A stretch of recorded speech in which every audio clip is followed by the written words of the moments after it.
पहाड़ी उत्तराखंडी में तुम्हारा स्वागत छू दगड़ियों नमस्कार। दोस्तों दगड़ियों नमस्कार।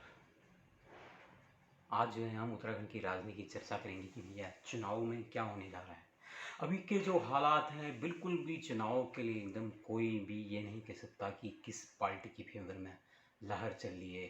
हालांकि सब पार्टियां दावा कर रही हैं कि भैया उनकी फेवर में हवा है, उनकी फेवर में हवा है, ये सब चल रहा है। लेकिन ऐसा अभी बिल्कुल जो अभी के हालात हैं बड़ा शांत सा माहौल है, कहीं कोई वेव नहीं चल रही है। बीच में ज़रूर यशपाल आर्य जो है अपने पुत्र के साथ कांग्रेस में शामिल हुए, उससे थोड़ा सा कांग्रेस का पलड़ा भारी जरूर दिख रहा है। लेकिन एक बहुत ज़्यादा हलचल मचेगी ऐसा नहीं हुआ। यहाँ पर कोई भी पार्टी छोड़ के जब नेता जाता है तो उसके साथ पूरी एक लॉबी दल बदल अपने साथ लेके जाता है। ऐसा आज तक की 20-21 साल के इतिहास में न हुआ है, न ऐसा लगता है। जब भी कोई दल छोड़ेगा अपने बिल्कुल निजी स्वार्थों के कारण छोड़ा है।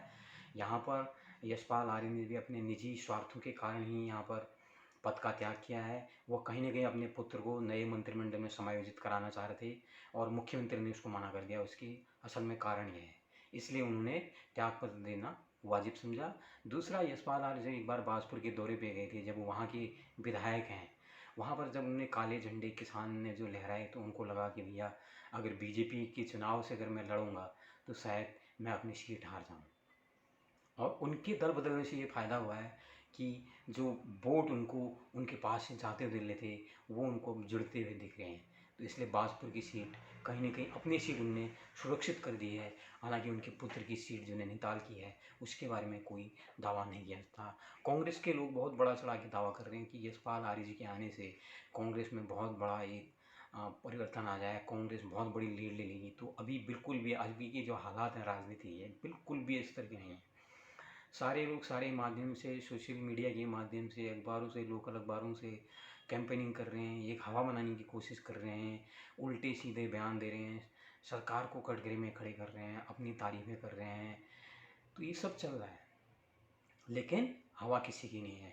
बीच में जब कर्नल कोठियाल को यहाँ कर मुख्यमंत्री पद का दावेदार बनाया, हालांकि आम आदमी पार्टी का कल्चर बिल्कुल अलग है।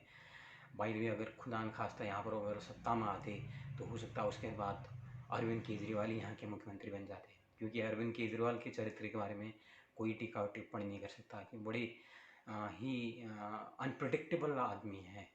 तो वो कब क्या कर देंगे कोई पता नहीं है।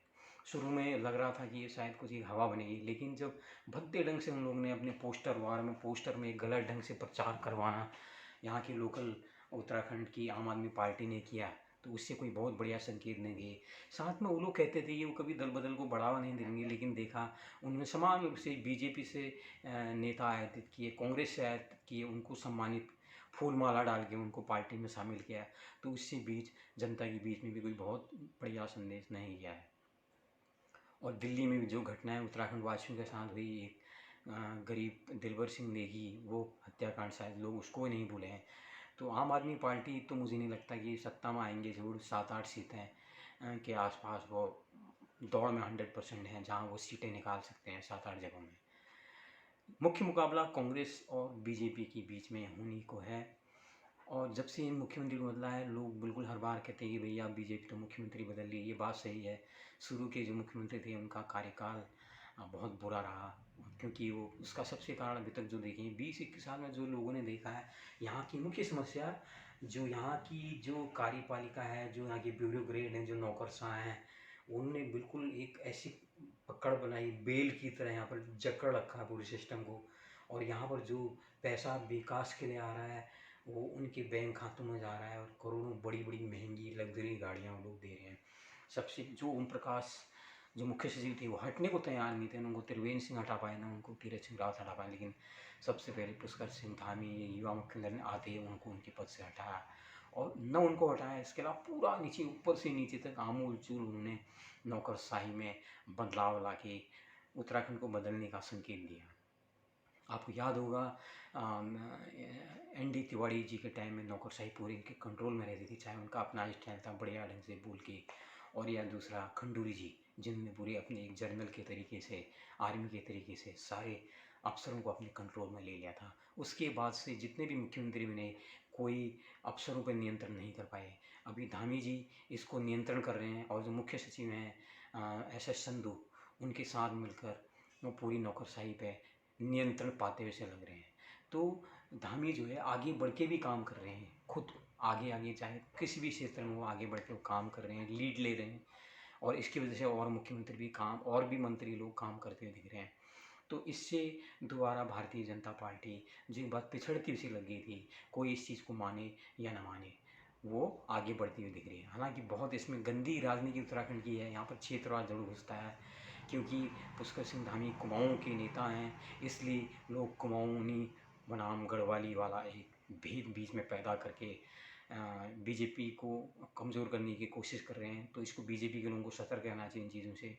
उनके अपने ही नेता ये सब चला रहे हैं और ये बहुत दुर्भावना है हम लोगों के अंदर। हम लोग 20 साल हो चुका है, लेकिन हमारे अंदर से ना हमारे अंदर का कुमाऊनी गया है, ना हमारे अंदर का गढ़वाली अभी तक बाहर निकल पाया है। हम लोग अभी ढंग से उत्तराखंडी हो ही नहीं पाए हैं। जब तक हम लोग ढंग से उत्तराखंडी नहीं होंगे, उत्तराखंड की राजनीति कोई भी बढ़िया ढंग से नहीं कर पाएगा। यहाँ पर लोग क्षेत्रवाद, चाहे राजनीतिक दल हों, चाहे वो नौकरशाह हों, सारे लोग क्षेत्रवाद के हिसाब से काम करते हुए लगेंगे। तो हमको समन्वय बनाना होगा। एक कमिश्नरी कुमाऊँ और गढ़वाल के हिस्सों को मिला के निश्चित तौर पर बनानी चाहिए। उसका नाम वो चाहे वीरचंद सिंह गढ़वाली के नाम पर दें या कोई और नेता के सुंदरलाल बहुगुणा हैं, एन डी तिवारी हैं, हेमवती नंदा बहुगुणा के नाम से एक नई कमिश्नरी का गठित करना चाहिए। इसमें दोनों कुमाऊँ और गढ़वाल के हिस्सों को शामिल करके कमिश्नरी बनानी चाहिए, ताकि जो लोगों के बीच में जो क्षेत्रवाद के भाव हैं वो कम हो पाएँ। लोगों के बीच में दूरियां पाट के सबको एक सार्थक रूप से उत्तराखंडी बनाया जाए।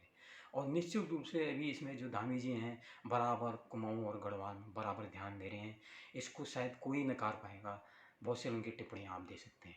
तो आज के हालात ये हैं कि जो चुनाव है उसमें सब लोग एकदम बैलेंस की स्थिति में है। तो चुनाव कौन जीतेगा, क्या जीतेगा, इसको